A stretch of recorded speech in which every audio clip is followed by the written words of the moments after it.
হোয়াটসঅ্যাপে নতুন একটি আপডেট এসেছে। আপডেটটি খুব ছোট কিন্তু অনেক গুরুত্বপূর্ণ। তো চলুন কোন রকম সময় নষ্ট না করে দেখে ফেলি সেই আপডেটটিকে। তো অ্যাজ ইউজুয়াল হোয়াটসঅ্যাপটি ওপেন করবেন, তারপর যে কোনো একটি চ্যাটে প্রবেশ করবেন।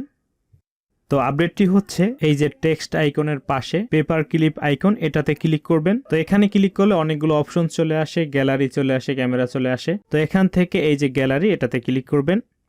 তো গ্যালারিতে ক্লিক করে আমরা কি করি, বিভিন্ন ছবি পাঠাতে পারি। তো একসাথে আমরা কয়টি ছবি সিলেক্ট করে পাঠাতে পারতাম। এই যে দেখুন, আমরা কিন্তু মাত্র 30টি ছবি পাঠাতে পারতাম।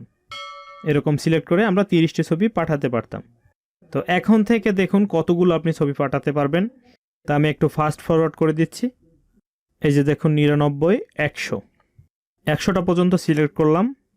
তো 100টির উপরে সিলেক্ট করার পর আবার সিলেক্ট করতে গেলে দেখুন লেখা আসে can share more than 100 media items, মানে এখন থেকে আপনি 100টির মতো ছবি বা ভিডিও শেয়ার করতে পারবেন, এর বেশি পারবেন না। তো আগে ছিল মাত্র 30টি ছবি বা ভিডিও আপনারা সেন্ড করতে পারতেন একসাথে। তো এখন থেকে কিন্তু 30টির বেশি, অর্থাৎ 100টা পর্যন্ত আপনারা ছবি ভিডিও সিলেক্ট করে সেন্ড করতে পারবেন। তো এই ছিল হোয়াটসঅ্যাপের নতুন আপডেট। যারা বিভিন্ন সময় হোয়াটসঅ্যাপে ছবি ভিডিও সেন্ড করে থাকেন তাদের জন্য অনেক হেল্পফুল হবে। ভিডিওটি ভালো লাগলে অবশ্যই এটি লাইক করে দিবেন। কোনো প্রশ্ন থাকলে কমেন্ট বক্সে জানাবেন এবং শেয়ার করবেন। ফিরছি নতুন কোনো ভিডিওতে। Till then take care.